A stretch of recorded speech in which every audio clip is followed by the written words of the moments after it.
इस लेक्चर के अंदर हम ये समझने वाला है कि HTML की हेल्प से हम हेलो किटी कैसे प्रिंट कर सकते हैं।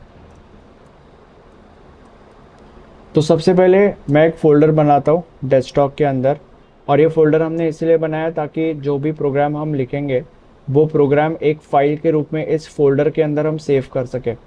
अब इसके बाद हम विजुअल स्टूडियो कोड ओपन करते हैं एंड यहाँ पे सबसे पहले हमें इस विजुअल स्टूडियो कोड को हमारे फ़ोल्डर के साथ लिंक करना पड़ेगा।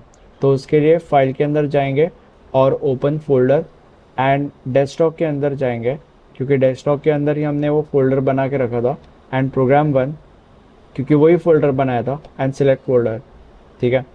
अब इसके बाद ये जो प्रोग्राम वन है इसके अंदर हम एक न्यू फाइल बनाएंगे और फाइल का नाम देंगे। फाइल का नाम वैसे तो तुम कुछ भी देख सकते हो, बट मैं यहाँ पे प्रोग्राम वन ही फाइल का नाम दे रहा हूँ। और .html एक्सटेंशन देना बहुत ज़्यादा इंपॉर्टेंट है, और ऐसा इसीलिए ताकि विजुअल स्टूडियो कोड को ये समझे कि हम HTML के अंदर प्रोग्राम लिख रहा है। अब तुम्हें ये समझने की ज़रूरत है कि when it comes to HTML जो भी टास्क हम करेंगे वो हमें टैग्स की हेल्प से करनी होती है। अब तुम बोलोगे कि किन टैग्स की ज़रूरत होती है।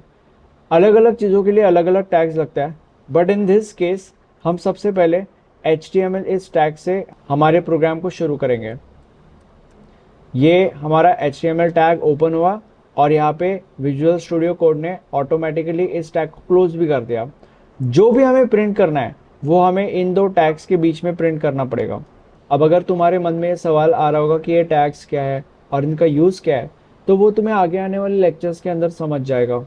अब क्योंकि पूरी दुनिया हेलो वर्ल्ड प्रिंट कर रही है, हम कुछ डिफरेंट करेंगे। हम हेलो वर्ल्ड प्रिंट नहीं करेंगे, उसकी जगह पे हेलो किटी प्रिंट करेंगे। तो यहाँ पे हमने हेलो किटी लिख दिया है। इसके बाद हम क्या करेंगे, इसके बाद हम इस चीज़ को सेव कर लेंगे। अब ये जो चीज़ है ये इस programme one dot HTML file के अंदर सेव हो गई है, और ये जो फाइल है ये हमारे प्रोग्राम वन नाम के फोल्डर के अंदर सेव हुई है, जो स्टार्टिंग में हमने डेस्कटॉप के अंदर सेव किया था या बनाया था फोल्डर। तो अभी प्रोग्राम वन नाम के फोल्डर के अंदर जाने के बाद हमें हमारी फाइल मिल चुकी है, और जब हम इसके ऊपर क्लिक करेंगे जो भी हमने लिखा है वो हमें हमारे सामने मिल जाएगा। तो हेलो किटी हमने लिखा था और यहाँ पे हेलो किटी प्रिंट हो गया है। तो इस तरीके से हम हेलो किटी प्रिंट कर सकते हैं HTML की मदद से। Thank you so much.